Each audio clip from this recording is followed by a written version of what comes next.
Halo teman-teman dan Bapak Ibu guru sekalian.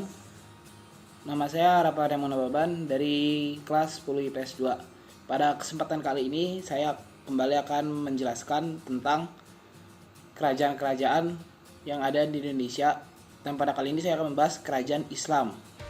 Dua kerajaan terbesar di Jawa dan di Sumatera, yaitu Kerajaan Demak dan Samudra Pasai. Mari kita langsung mulai penjelasannya.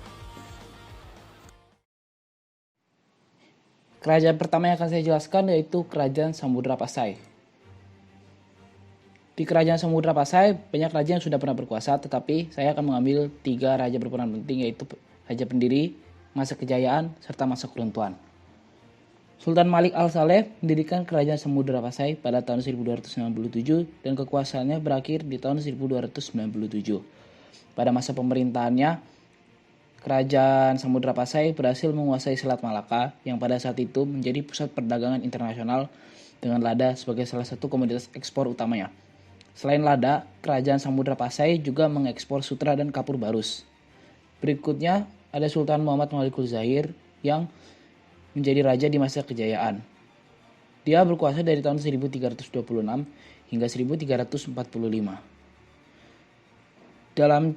Dalam kekuasaannya, Samudra Pasai memiliki wilayah dengan tanah yang subur, aktivitas bisnis dan perdagangan kerajaan yang sangat maju, serta penggunaan mata uang yang terbuat dari emas. Menurut catatan Ibnu Battuta, disebutkan bahwa Sultan Malik Al-Tahir adalah sosok pemimpin yang memiliki semangat tinggi dalam mempelajari ilmu-ilmu Islam. Di puncak kejayaannya ini, Samudra Pasai menjadi pusat perdagangan internasional yang dikunjungi pedagang juga saudagar dari berbagai belahan dunia seperti Asia, Afrika, Cina maupun Eropa. Di masa keruntuhan, ada Sultan Zain al-Abidin, yaitu pada tahun 1521. Kerajaan Samudra Pasai runtuh sebagai akibat dari serangan Portugis yang akan kita bahas lebih lanjut nanti. Berikutnya adalah peninggalan Kerajaan Samudra Pasai. Kerajaan Samudra Pasai memiliki 3 peninggalan. Sebetulnya banyak, tapi saya akan mengambil 3 peninggalan, yaitu koin emas atau disebut dengan dirham.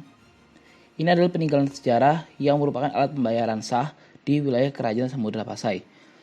Pembuatan koin dirham ini memakai bahan dari campuran emas, perak, tembaga, dan menghasilkan ciri khas unik koin emas dengan tulisan Arab. Lalu berikutnya adalah cakradonya. Cakradonya ini adalah sebuah lonceng besar yang terbuat dari besi dan berbentuk stupa yang dihadiahkan oleh Kaisar Cina kepada Sultan Samudra Pasai. Bagian-bagian lonceng itu diukir dengan ukiran bertuliskan huruf Arab dan Cina dengan desain yang indah. Cakradonya masih utuh dan dapat kita lihat di wilayah Lok Sumawe. Berikutnya ada naskah surat Sultan Zainal Abidin. Naskah surat ini dikirimkan kepada Kapten Moran sebelum Sultan Zainal Abidin meninggal. Naskah tersebut ditulis dengan bahasa Arab. Isi naskahnya itu adalah kondisi Samudra Pasai pada tahun 1511 Masehi ketika Malaka jatuh ke tangan Portugis. Berikutnya, kehidupan sosial masyarakat di Kerajaan Samudra Pasai. Kehidupan sosial masyarakat Kerajaan Samudra Pasai diatur menurut aturan-aturan dan hukum-hukum Islam. Dalam pelaksanaannya, banyak terdapat persamaan dengan kehidupan sosial masyarakat di negeri Mesir maupun di Arab. Karena persamaan inilah, Kerajaan Aceh, lalu Samudra Pasai, mendapat julukan Serambi Mekah. Kerajaan Samudra Pasai sangat dipengaruhi oleh Islam.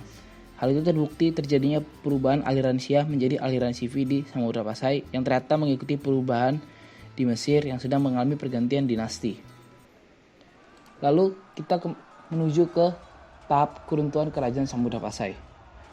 Di tahun 1521 di bawah pimpinan Sultan Zain al-Abidin, Portugis menyerang kerajaan ini karena iri dengan kemajuan dagang yang begitu pesat.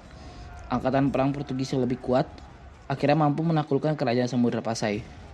Keadaan kerajaan yang melemah ini dimanfaatkan oleh Sultan Ali Mugayat Shah, Raja Kerajaan Aceh Darussalam, untuk mengambil alih Kerajaan Samudra Pasai. Pada tahun 1524, Kerajaan Samudra Pasai masuk ke dalam wilayah Kerajaan Aceh Darussalam. Hal ini dibuktikan dengan berpindahnya lonceng cakradonya milik Kerajaan Samudra Pasai ke Kerajaan Aceh Darussalam. Kita masuk ke kerajaan berikutnya, yaitu Kerajaan Demak. Sama seperti Kerajaan Samudra Pasai, saya akan mengambil 3 raja memiliki peran penting, yaitu Pendiri, Masa kejayaan dan masa keruntuhan. Raden Patah mendirikan kerajaan Demak pada tahun 1500 hingga 1518. 1518 ini maksudnya adalah akhir kekuasaannya ya. Kesultanan Demak berhasil meruntuhkan kerajaan Majapahit dan sekaligus mengawali perjalanan sejarah Islam di Indonesia. Dan tokoh di balik keberhasilan itu adalah Raden Patah. Raden Patah yang kemudian menjadi raja pertama Kesultanan Demak disebut beberapa sumber sejarah adalah putra dari Prabu Brawijaya, seorang raja Majapahit. Menurut cerita, Raden Patah dibuang ke ayahnya ke Palembang. Dan masa kecil Raden Patah dihabiskan bersama ibunya yang bernama Xu Ban Ci. Memiliki darah keturunan Tionghoa, membuat Raden Patah kecil sering dipanggil Jin Bun. Lalu di masa kejayaan ada Pati Unus yang berkuasa dari tahun 1518 hingga 1521. Pati Unus memiliki beberapa nama lain seperti Adipati Unus, Yatsun, dan Pangeran Sabrang-Lor. Pati Unus memerintah kerajaan Demak sangat singkat, yaitu hanya sekitar 3 tahun. Pati Unus lahir di tahun 1480 dan meninggal di tahun 1521. Dalam kisah sejarah kerajaan Demak yang populer, gelar Pati Unus, yaitu Pangeran Sabrang-Lor, disematkan karena ia pernah memimpin pasukan untuk menyerang Portugis dan menyeberangi Lautan Utara atau Laut Jawa menuju Malaka. Lalu, di masa keruntuhan ada Sultan Trenggono, yaitu masa kekuasaannya di 1521 hingga 1546. Kerajaan Demak runtuh karena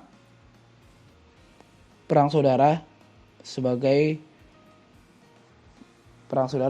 perebutan kursi kerajaan berikutnya.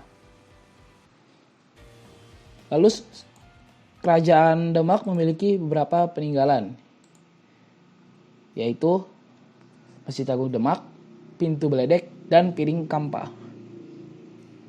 Masjid Agung Demak ini didirikan tahun 1479 Masehi dan kini sudah berumur sekitar 6 abad.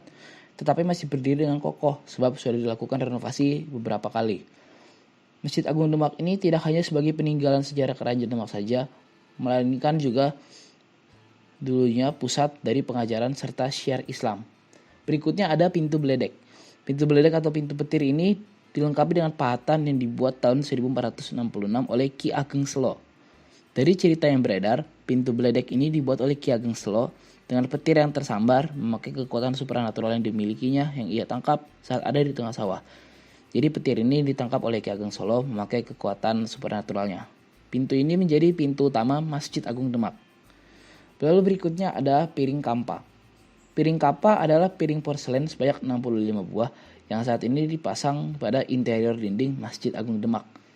Seperti namanya, piring ini merupakan hadiah dari Putri Kampa, yakni ibu dari Raden Patah, pendiri kerajaan Demak. Di presentasinya ini saya hanya buat 2 karena kalau 65 dimasukin semua penuh ini presentasi.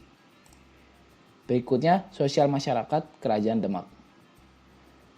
Sebagai pusat penyebaran Islam, Demak menjadi tempat berkumpulnya para wali seperti Sunan Kalijaga, Sunan Muria, Sunan Kudus, dan Sunan Bonar. Para wali tersebut memiliki peranan yang penting pada masa perkembangan kerajaan Demak. Bahkan, para wali tersebut menjadi penasihat bagi Raja Demak. Dengan demikian, terjalin hubungan yang erat antara raja, bangsawan, para wali, ulama, dengan rakyat. Hubungan yang erat tersebut tercipta melalui pembinaan masyarakat yang diselenggarakan di masjid maupun pondok pesantren, sehingga tercipta kebersamaan atau ukhuwah Islamiyah, alias persaudaraan di antara orang-orang Islam. Akibat dari hal ini, norma-norma Islam dan hukum Islam sangat dijunjung dan ditaati oleh masyarakat. Lalu kita masuk ke proses keruntuhan kerajaan Demak. Kerajaan Demak runtuh karena adanya perang saudara yang saling menginginkan memperebutkan tahta kerajaan. Perebutan ini terjadi setelah meninggalnya Sultan Trenggono.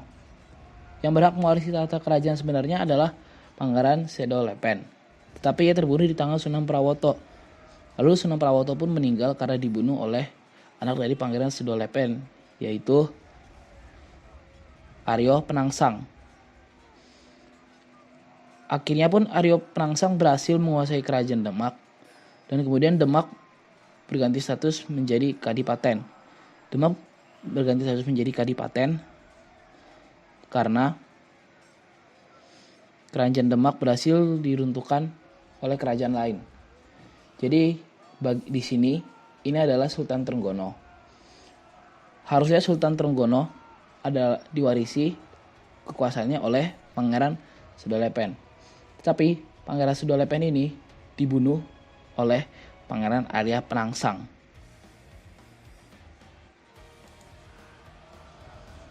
Lalu sudah selesai presentasi saya pada kali ini. Terima kasih dan mohon maaf jika terdapat kekurangan ataupun kesalahan pada presentasi saya. Terima kasih dan salam sehat.